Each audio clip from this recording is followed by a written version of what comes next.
This is a special dictation for RRB at the speed of 80 words per minute. Start. Madam, I would like to speak on several items dealing with the various aspects of the operational side of the Indian Railways. Firstly, we have to take into consideration that after partition, the Indian Railways had to bear a great strain. A lot of disturbances did happen in the very structure of the railways, and it was with great foresight that it could be met so well. The first thing that occurs to us is about the rolling stock. The rolling stock is very important because India used to import a large number of engines and so many other things which are associated with the operational side. It is very heartening to see that today most of these things are being produced in India. Recently, I had the privilege of visiting some of these factories, especially the Chittaranjan factory, and I saw that the recent manufacture of an electric engine was something indicative of the wonderful achievement. Steam engines and diesel engines are manufactured, the latter ones at Varanasi. These have gone a long way in meeting the demands of the railways sufficiently. As far as many other things connected with the electric equipment are concerned, I find that they are also produced in a large number at Bhopal at the heavy electricals factory, which I had the privilege of visiting only the other day, and they have given a very good account of themselves. These things should augur well for future activities as far as the railways are concerned.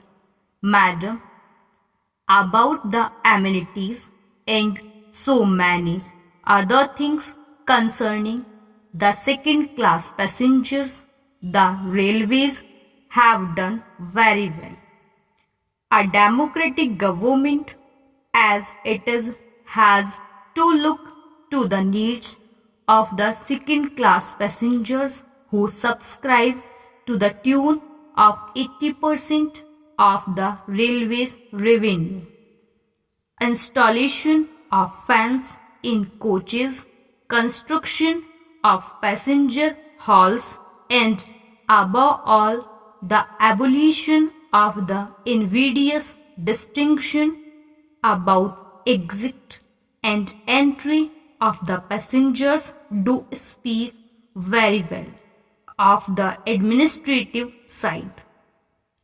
And apart from the amenities, the existing thing that we see is that those people who have been working, I mean the railway staff, have also been accorded a number of facilities. At some places, it was a heartening scene to see students taking wholesome meals which were subsidized by the railway administration. These are some of the points to which I have to draw your attention. After having given my thoughts to these things. I would like to speak on certain matters which have engaged my attention currently. Madam, I feel that at this hour we have to devote our attention to saving every rupee that we can. In that context, I say that as far as construction of buildings is concerned, it should be done in the same perspective. I mean, there are stations which have been demolished, stations which could have been quite serviceable for years to come. There were some very good stations.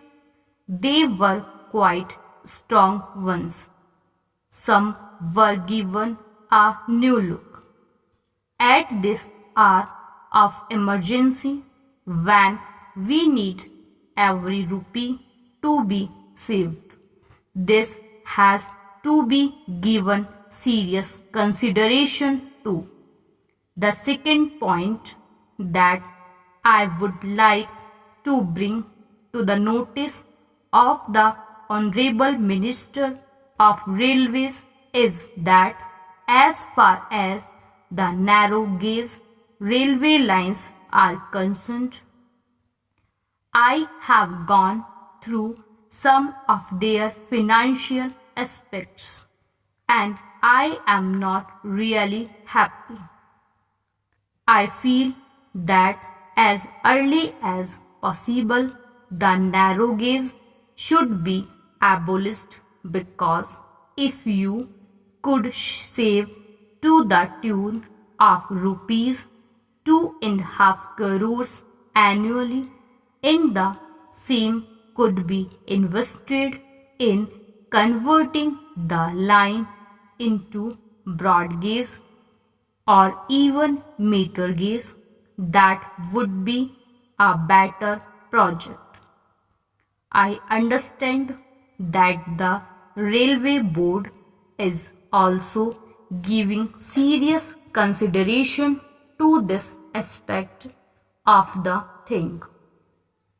Now, I would like to draw the attention of the Honorable Minister to a very important factor, as is the progress made in other democratic countries in the matter of our railways.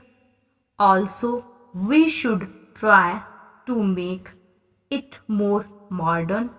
We should rationalize it and also make it modern in a manner which may compare favorably with the railways in other advanced countries of the world which have gone much ahead of us.